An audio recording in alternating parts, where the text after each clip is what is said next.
नमस्कार। कार्यक्रम साहित्य जगत में सभी दर्शकों का स्वागत है। दर्शकों, कहते हैं कि साहित्य समय का दस्तावेज है और साहित्यकार समय का प्रहरी। ये आप भी मानते हैं और हम भी मानते हैं। लेकिन अगर नई परिभाषा गढ़नी हो साहित्यकार की, तो क्या लगता है उसे संरक्षक कहना हमारी संस्कृति का, सभ्यता का संरक्षक सही होगा, है ना?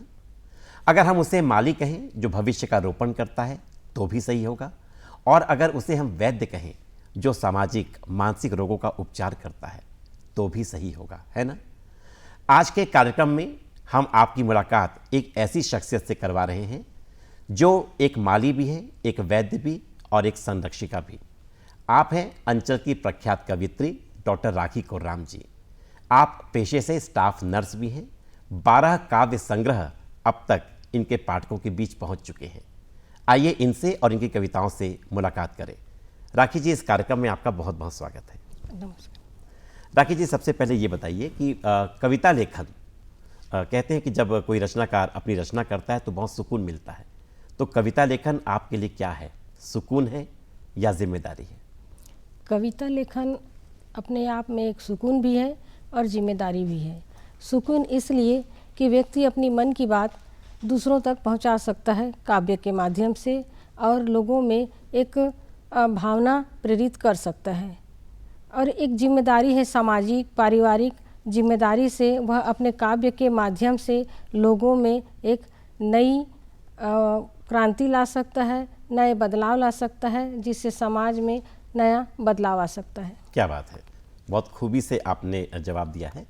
अब जानना चाहेंगे कि अगर हम जिम्मेदारी की बात करें साहित्यकार की, कि सामाजिक जिम्मेदारी क्या होती है, तो क्या कहेंगी आप? सामाजिक जिम्मेदारी यह है कि किसी काव्य के माध्यम से हम लोगों को ऐसी बातों को बताएं जो सकारात्मक हो और नए उन्नति के मार्ग प्रशस्त करें, लोग आगे बढ़ें, जीवन में कुछ अच्छा करें, नया करें और अपना और अपने परिवार का, समाज का, देश का नाम रोशन करें। कहते हैं कि जब कभी भी हम कुछ लक्ष्य तय कर लेते हैं और या कोई मंजिल तय कर लेते हैं, तो फिर उसको पाने के लिए हम संकल्प धारण करते हैं। जी। अभी हमने आंग्ल नया वर्ष मनाया है और कहते हैं कि जब कभी भी कोई नया पड़ाव जीवन में आता है तो हम संकल्प करते हैं। आपने क्या नया संकल्प लिया है? नव वर्ष की सबसे पहले आप सबको हार्दिक बधाई। नव वर्ष आता ही इसलिए है कि हम नए संकल्प लें, नए कुछ कार्य करें, जीवन में आगे बढ़ें। और नया वर्ष तो इसलिए है कि हम अंधकार से प्रकाश की ओर जाएं, अज्ञानता से ज्ञान की ओर जाएं, एक सकारात्मक विचार के साथ आगे बढ़ें और नए सोपानों को प्राप्त करें। डॉक्टर राखी जी, आपको भी और इस कार्यक्रम को देखने वाले तमाम हमारे दर्शक जो हैं, उनको भी दूरदर्शन परिवार जगदलपुर की ओर से आंग्ल नव वर्ष की हार्दिक शुभकामनाएं। आपने संकल्प की जो बात कही है, बिल्कुल कह सकता हूँ मैं कि अंधकार से प्रकाश की ओर का जो संकल्प आपने लिया है, क्या ऐसी कोई रचना जिसमें संकल्प की बात हो, हम चाहेंगे कि आपके जरिए हमारे दर्शकों तक इस कार्यक्रम के माध्यम से पहुंचे? नए वर्ष पर मैंने एक रचना बनाई है जो मैं प्रस्तुत करना चाह रही हूँ। नव वर्ष की नूतन बेला में जी। नव वर्ष की नूतन बेला में नव सपनों का श्रृंगार करें, आओ बड़ों का सम्मान करें और छोटों से प्यार करें। क्या बात है। प्रेम बढ़े स्नेह बढ़े, प्रेम बढ़े स्नेह बढ़े, ऐसा सुंदर व्यवहार करें, नव सपनों का सृजन हो, ऐसा सद्विचार करें। बहुत सुंदर। स्वर्ग से सुंदर धरती हो, स्वर्ग से सुंदर धरती हो, सबको अपना परिवार करें, लेकर कुछ संकल्प नए, नई ऊर्जा का संचार करें। आओ फिर से एक बने, आओ फिर से एक बने, आओ फिर से नेक बने, मिलकर सबका सत्कार करें, सेवा करें, सत्संग करें, जीवन का अपने उद्धार करें। बहुत सुंदर। नव वर्ष की नूतन बेला में नव सपनों का श्रृंगार करें। बहुत सुंदर कविता आपकी। और देखिए, इसमें एक नई उम्मीद, नई आशा, नई जिम्मेदारी, नए फ़र्ज की इसमें बात है, एक सपने की बात है इसमें। जानना चाहेंगे कि इन सपनों की शुरुआत कहाँ से हुई थी? मतलब कविता के साथ जो आपका रिश्ता है वो कब शुरू हुआ, कैसे शुरू हुआ? काव्य की शुरुआत सर बचपन में ही हो गई थी। मैं जब मिडिल क्लास में पढ़ाई कर रही थी जी। उस समय हमारे स्कूल में हमारी एक मैडम का आना हुआ, परम आदरणीय मीरा आर्ची चौहान जी। वो जब हम लोग के क्लास में आती थी, पढ़ाती थी, साथ ही अपने कविताओं का पाठ करती थी। कहीं ना कहीं उन कविताओं को सुनकर मुझ में भी एक प्रेरणा जगी, एक अंकुरन हुआ और मैंने भी रचनाएं करना प्रारंभ किया। धीरे धीरे समय के साथ जब मुझे समझ आने लगा कि काव्य में एक अलग बात है, प्रवाहता है अपनी भावनाओं को व्यक्त करने की, तो मैंने भी रचनाएं करना प्रारंभ किया और आज मैं इस मुकाम तक पहुंच पाऊँ। क्या बात है। देखिए, साहित्य की बात जब हम करते हैं तो लगता है कि साहित्य जो है वो बहुत सबल है। और क्या लगता है कि रिश्तों को संवारने में कविता या साहित्य की जो अन्य विधाएं हैं कितनी सक्षम हैं? रिश्तों को संवारने में काव्य बहुत सक्षम है। हम अपने नाते रिश्तेदारों के लिए, भाई बहनों के लिए, अपनी माँ के लिए, पिता के लिए, प्रकृति के लिए और समाज में हो रही विभिन्न स्थितियों परिस्थितियों के लिए लिखते हैं, जिसके माध्यम से लोगों में एक बदलाव आता है, आपसी प्रेम बढ़ता है, सौहार्द बढ़ता है और लोगों में एक अपनापन पनपता है। क्या बात है। मैंने ये देखा अक्सर कि जितने भी साहित्यकार हैं, रचनाकार हैं या कलाकार हैं, वो अपनी माँ के लिए अपनी कला का समर्पण ज़रूर करते हैं। जी अगर वो लेखक है या गीतकार है तो उसने माँ पर ज़रूर लिखा है। जी जी मुझे पूरा यकीन है कि आपने भी माँ पर ज़रूर कुछ लिखा होगा। जी सर, लिखा माँ है? के बिना हम कुछ भी नहीं है सर। जी। माँ से ही हमारी ज़िंदगी शुरू होती है और माँ के सानिध्य में ही हम पलते हैं, बढ़ते हैं और जीवन में आगे बढ़ते हैं। क्या बात है। तो ज़रूर चाहेंगे कि इस मुकाम पर कार्यक्रम की माँ पर लिखी गई आपकी रचना हमारे दर्शकों तक पहुँचे। मेरा पहला प्यार। क्या बात है। मनुष्य का पहला प्यार तो देखा जाए तो माँ ही से शुरू होती है। जी। मेरा पहला प्यार, मेरा पहला प्यार तुम ही हो, जीवन का आधार तुम ही हो। मेरा पहला प्यार तुम ही हो, जीवन का आधार तुम ही हो, तुम बिन मैं कुछ भी नहीं माँ, मेरा तो संसार तुम ही हो। क्या बात है। जी। एक काजल की बिंदिया से, एक काजल की बिंदिया से करती मेरा श्रृंगार तुम ही हो, मेरी हर ज़रूरत पर माँ रहती सदा तैयार तुम ही हो। बहुत खूब। प्रेम की ठंडी बयार तुम ही हो, ममता करुणा दुलार तुम ही हो, मुझको पता है सबसे ज़्यादा करती मुझसे प्यार तुम ही हो। बहुत सुंदर। मुझे कुछ ना हो कभी, जी। मुझे कुछ ना हो कभी, लेती बलाएं बार बार तुम ही हो, मेरी खुशियों की दुआ लिए जाती ईश्वर के द्वार तुम ही हो, मेरा पहला प्यार तुम ही हो, जीवन का आधार तुम ही हो। बहुत सुंदर कविता है आपकी ये। कहना चाहिए कि माँ के साथ जो रिश्ता होता है उसका सम्मान है इसमें। जी। और माँ अनमोल है, जी। ये आपकी कविता बताती है लोगों को।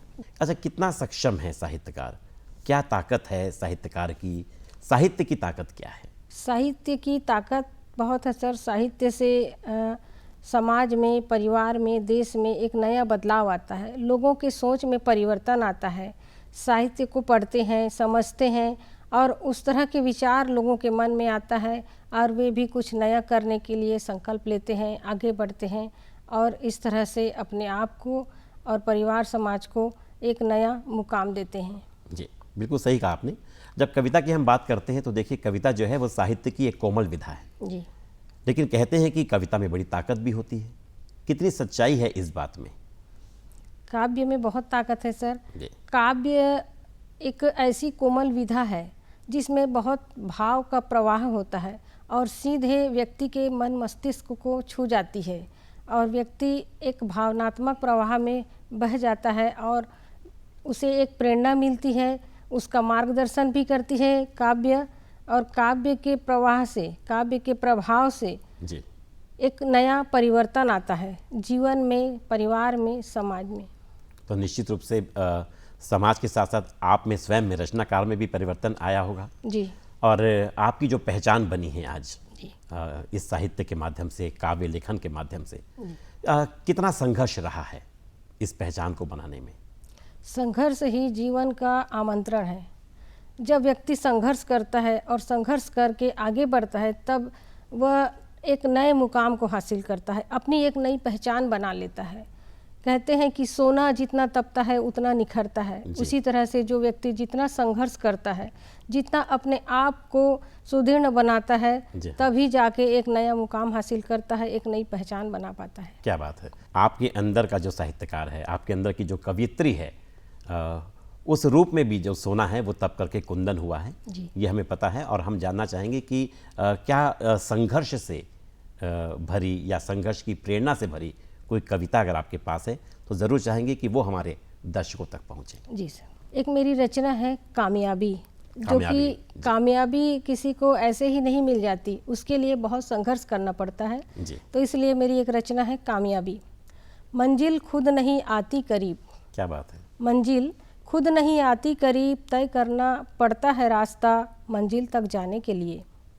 हासिल यूं ही नहीं होती हर चीज़, हासिल यूं ही नहीं होती हर चीज़, करना पड़ता है संघर्ष हालातों से जीवन में कुछ पाने के लिए। बहुत सुंदर। कश्तियाँ यूं ही नहीं पहुंचती साहिल तक, कश्तियाँ यूं ही नहीं पहुंचती साहिल तक, खुद को मजबूत बनाना पड़ता है तूफानों से टकराने के लिए। कामयाबी यूं ही नहीं चूमती कदम, कामयाबी यूं ही नहीं चूमती कदम, तोड़ना पड़ता है चट्टानों को रास्ता नया बनाने के लिए। यूं ही सच नहीं होते सपने, यूं ही सच नहीं होते सपने, एक जुनून सा जगाना पड़ता है ख्वाब को हकीकत बनाने के लिए। यूं ही जीती नहीं जाती कोई जंग, क्या बात है। यूं ही जीती नहीं जाती कोई जंग, जगाना पड़ता है आत्मविश्वास, करना पड़ता है साहस दुश्मन के छक्के छुड़ाने के लिए। सजता नहीं सिर पर कोई ताज, जी। सजता नहीं सिर पर कोई ताज, मुकद्दर का सिकंदर बनना पड़ता है कामयाबी का परचम लहराने के लिए। मंजिल खुद नहीं आती करीब, तय करना पड़ता है रास्ता मंजिल तक जाने के लिए। आपकी ये कविता बहुत बहुत कहना चाहिए कि सशक्त भी है और बहुत सामर्थ्यवान है आपकी कविता। अच्छा, जानना चाहेंगे कि देखिए आपकी लेखनी तो बहुत समर्थ है, एक नारी की परिभाषा अगर हम आपके शब्दों में जानना चाहें, आप स्वयं नारी हैं जी, साहित्यकार हैं जी, आत्मनिर्भर महिला हैं आप, जी। ठीक, तो आपके शब्दों में हम नारी की परिभाषा सुनना चाहेंगे। नारी की परिभाषा यह है कि सर, नारी एक फूल के समान कोमल भी है जी। और सक्षम और सबल भी है। नारी जहाँ एक गृहिणी के रूप में परिवार को संभालती है, माँ बनती है, ममत्व देती है, ममता दुलार लुटाती है, वहीं एक सशक्त सबला नारी है और अपने दृढ़ संकल्प से, जी। अपने मेहनत और संघर्ष से वो एक विश्व विजेता भी बन जाती है। क्या बात है।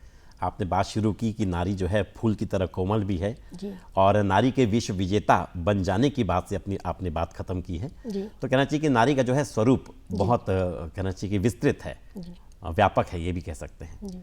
अच्छा, ये बताइए कि नारी को उनका अधिकार दिलाने में, सम्मान दिलाने में साहित्य की क्या भूमिका है? क्या साहित्य इतना सक्षम है कि वो नारी को उसके अधिकार दिला सके? जी, साहित्य की अपनी एक भूमिका है सर, नारी के अधिकार के लिए, उसके सम्मान के लिए। अभी तक नारी के लिए बहुत सी रचनाएं हुई हैं। जी। कुछ रचनाकारों ने नारी के सौंदर्य के ऊपर लिखा है, कुछ रचनाकारों ने नारी के परेशानियों के ऊपर लिखा है कि वो किस तरह से संघर्ष करती है, कैसे आगे बढ़ती है। कुछ रचनाकारों ने नारी के शौर्य पर भी लिखा है। नारी के सम्मान के लिए, नारी के उत्थान के लिए जी। बहुत भूमिका निभाते हैं। सांस्कृतिक और सामाजिक जिम्मेदारी भी है साहित्य में। इससे नारी के विकास में और नारी को सबल और सक्षम बनाने में साहित्य की बहुत बड़ी भूमिका है। अच्छा, आपने किस रूप में परिभाषित किया है नारी को अपनी कविता में? आपने उसका कौन सा पक्ष उभारा है? हम चाहेंगे कि नारी पर लिखी गई आपकी कविता जो है वो हमारे कार्यक्रम के इस मुकाम में हम सभी तक पहुँचे। जी, नारी शक्ति, नारी अपने आप में शक्ति रूपा है, इसलिए मैंने नारी पर एक कविता बनाई है। तुम्हें सजना संवरना नहीं आता, तुम्हें सजना संवरना नहीं आता, सादगी ही तुम्हारा श्रृंगार है। क्या बात है। आत्मविश्वास तुम्हारा गहना है, तुम्हारी मुस्कान ही तुम्हारी खूबसूरती है। बहुत सुंदर। तुम्हें भय नहीं लगता, तुम्हें भय नहीं लगता कभी भी किसी भी विपरीत परिस्थिति से। तुम्हारा साहस तुम्हें औरों से कुछ अलग करने की प्रेरणा देता है। क्या बात है। और तुम विश्व विजेता बन जाती हो। बहुत सही कहा आपने राखी जी, कि साहित्य में बड़ी ताकत होती है कि वो हर किसी को उसका हक, उसका अधिकार, उसका सम्मान दिला सके। अच्छा, अगर पुरुष की बात करें नारी के साथ हम, तो जानना चाहेंगे आपसे कि पुरुष और नारी में आपके दृष्टिकोण में क्या भेद है, और अगर भेद नहीं है या है भी तो समानताएं अगर है तो समानताएं क्या है? पुरुष और नारी में तो ऐसे कोई भेद नहीं है जी। लेकिन समानता यह है कि दोनों में एक भावनात्मक रिश्ता होता है। दोनों में यदि प्रेम बढ़ता है, सम्मान बढ़ता है, दोनों में प्रेम और सम्मान की एक भावना होती है एक दूसरे के प्रति, तो इससे एक जो रिश्ता है वो मजबूत बनता है और परिवार समाज में भी एक नई पहचान बनती है। जी, बहुत सुंदर अभिव्यक्ति आपने दी है और आपने कहा है कि भावनात्मक धरातल पर जी दोनों एक से होते हैं। आपकी एक कविता मुझे याद आ रही है, मैंने किसी कार्यक्रम में सुनी थी, ए पुरुष, और मुझे लगा था कि आपने मुझे संबोधित करके वो कविता कही है। और फिर कुछ लोगों से मैंने जब बात की उस कार्यक्रम में, तो हर एक को जो पुरुष थे वहाँ पर उनको लगा कि आपने उनको संबोधित किया है। तो कह सकते हैं कि एक रचना जो होती है वो पूरे एक वर्ग को, एक समूह को जो है संबोधित होती है वो। तो इस कार्यक्रम के जरिए मैं चाहूँगा कि जो पुरुष हैं या जो नारी हैं वो हर कोई आपकी ये कविता ज़रूर सुने। जी मुझे व्यक्तिगत रूप से बहुत पसंद है आपकी ये कविता। जी सर। जी ऐ पुरुष, जी पुरुष को भी मैंने एक सम्मान दिया है, एक दर्जा दिया है अपनी जी हाँ। रचनाओं में। ऐ पुरुष, ऐ पुरुष, कौन समझ पाएगा नारी को तुमसे बेहतर। क्या बात है। क्योंकि पुरुष ही नारी को समझ सकता है जी और हाँ। नारी पुरुष को समझ सकती है। ऐ पुरुष, कौन समझ पाएगा नारी को तुमसे बेहतर, तुम ही तो हो उसका सब कुछ, पिता, पुत्र, भाई, मित्र, सखा और संरक्षक। बहुत सुंदर। वह तुम पर ही तो बलिहार जाती है, वह तुम पर ही तो बलिहार जाती है, अपना सब कुछ हार जाती है, सिर्फ और सिर्फ तुम्हारे लिए ही नारी अबला भी कहलाती है। क्यों बार बार पुरुष के रहते स्त्री पर ये जो अत्याचार होते हैं जी। उस पर है, क्यों बार बार होता है उस पर अत्याचार, तुम्हारे रहते क्यों हो जाती है वह बेबस और लाचार। क्यों वह अकेले पड़ जाती है, क्यों वह अकेली पड़ जाती है, तुम्हारे रहते एक आँच भी उस तक आती है। तुम नहीं तो कौन, तुम नहीं तो कौन उसे बचाएगा, सिवा तुम्हारे कौन समझ उसको पाएगा।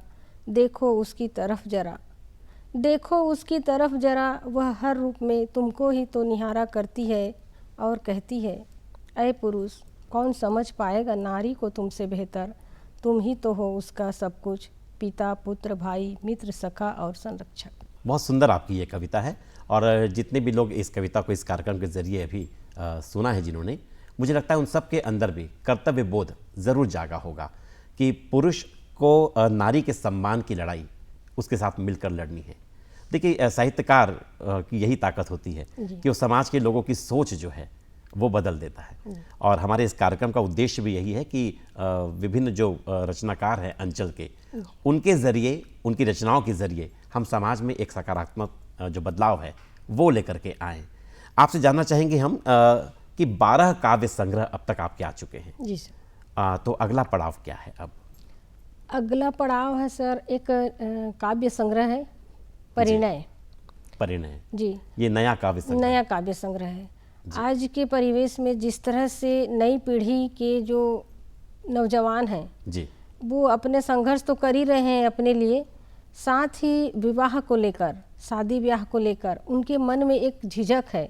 वैवाहिक रिश्ते और वैवाहिक जीवन के जो जिम्मेदारियां हैं उसके प्रति एक झिझक सा उत्पन्न होते मैंने देखा है।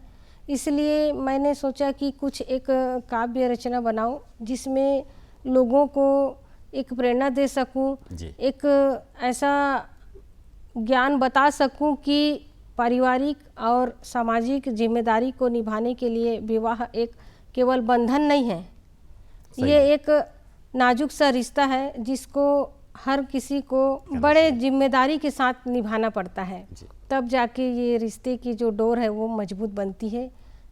इसीलिए मैंने एक कोशिश की है कि मेरी एक अगली काव्य रचना आए जिसमें मैंने शादी ब्याह से संबंधित बातों को इंगित किया है।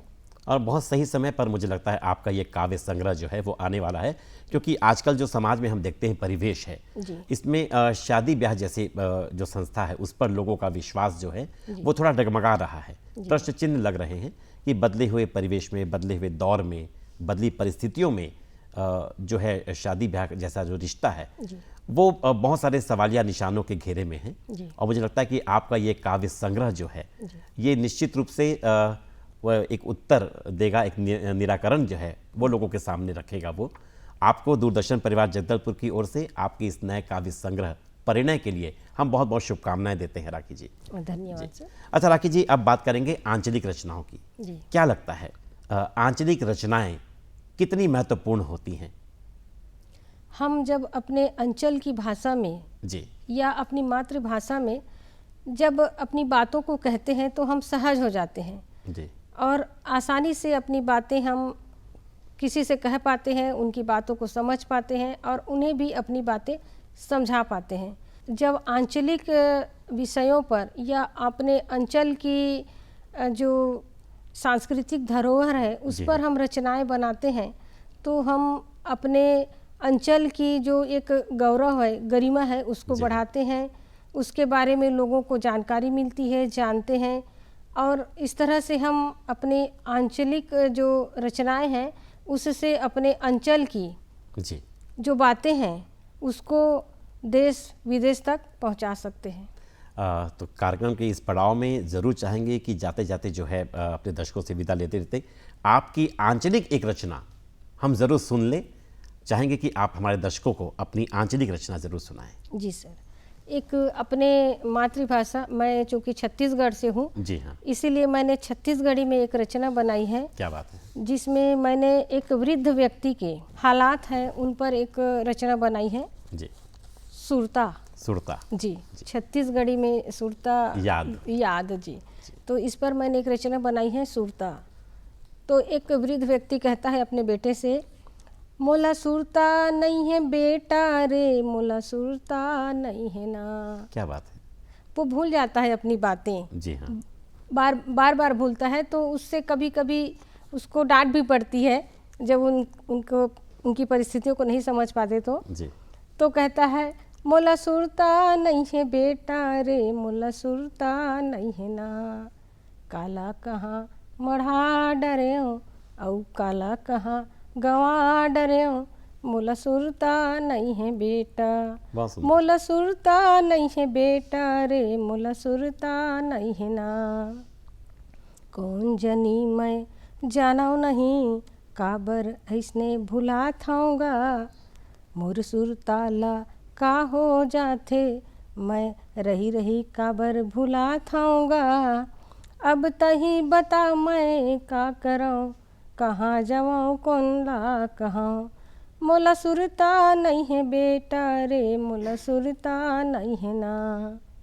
यही बुढ़ापा आवे बेटा, यही बुढ़ापा आवे बेटा, जेठा मथी लहर ले थे, का बलवान औ का बुद्धिमान, सबके जांगर लटोर दे थे।